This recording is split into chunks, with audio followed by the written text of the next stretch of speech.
अभिनेता रणवीर सिंह सध्या दोन कारणांनी चर्चेत आहे. एकतर त्यानं भूमिका केलेला धुरंधर 2 हा चित्रपट रसिकांच्या पसंतीला उतरतोय, तर दुसरीकडे रणवीर सिंगचं करिअरच धोक्यात आल्याचं बोललं जात आहे. याचं कारण फिल्म वर्कर्सच्या सर्वात मोठ्या संस्थेनं रणवीर सिंगवर बंदी घातली आहे. या बंदीचं कारण काय? दिग्दर्शक फरहान अख्तर यांनी रणवीर सिंग बाबत काय तक्रार केली आहे? सोप्या शब्दात पाहूया हा सगळा वाद नेमका आहे तरी काय. नमस्कार, मी स्वाती पाटील. लोकमत.com वर आपलं स्वागत आहे. रणवीर सिंहला एका चित्रपटात भूमिका नाकारणं महागात पडलंय आणि तिथूनच एका वादाला सुरुवात झाली. दिग्दर्शक फरहान अख्तरच्या बहुचर्चित सिनेमा डॉन 3 मध्ये रणवीर सिंह मोठी भूमिका करत होता. या चित्रपटाच्या शूटिंगला लवकरच सुरुवात होणार होती, पण शूटिंगच्या अवघ्या 3 आठवड्याआधी रणवीरनं निर्माते आणि दिग्दर्शकांसोबतच्या मतभेदांमुळे डॉन 3 मधून माघार घेतली. रणवीर सिंहनं या सिनेमातून ऐनवेळी माघार घेतल्यानं फरहान अख्तरनं सिने एम्प्लॉईजच्या संस्थेत रणवीर विरोधात तक्रार केली.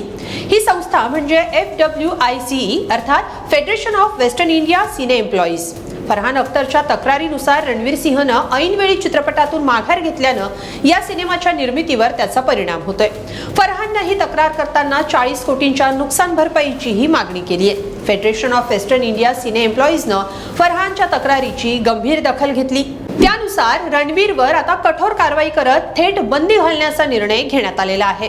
म्हणजे काय, तर इंडस्ट्रीतल्या कोणत्याच व्यक्तीनं रणवीर सोबत काम करू नये असे निर्देश जारी करण्यात आले. फेडरेशननं घातलेली ही बंदी मुळात संपूर्ण चित्रपट सृष्टीसाठी एक असहकार्य निर्देश आहे. हा कायदेशीर मनाई हुकूम नाहीये.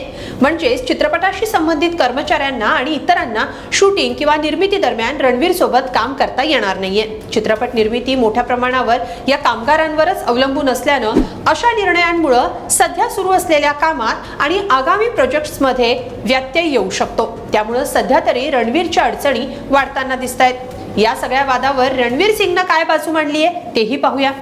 त्यानं म्हटलंय की सार्वजनिक प्रतिक्रिया देणं किंवा कोणत्याही अंदाजांना खतपाणी घालणं मला कधीही आवश्यक वाटलं नाही. मी सध्या माझं लक्ष कामावर आणि भविष्यातल्या वचनबद्धतेवर करतोय.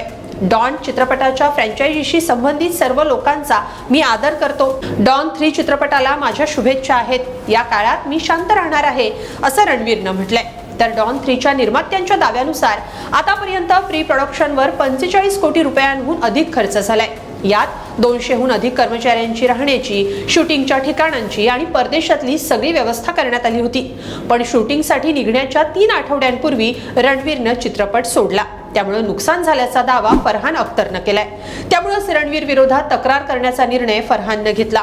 आता फेडरेशननं बंदी घालण्यापूर्वी रणवीरला चर्चेसाठी 3 वेळा बोलावलं, पण त्याच्याकडून काही प्रतिसाद आला नसल्याचं फेडरेशनचं म्हणणं आहे. मग आता रणवीर समोर अडचण काय आहे तेही पाहूया. खरं तर फेडरेशनचा निर्णय म्हणजे सरकारनं लादलेली बंदी नाहीये किंवा त्यामुळे एखाद्या कलाकाराला चित्रपट साईन करण्यापासून कायदेशीररित्या रोखलं जाऊ शकत नाही.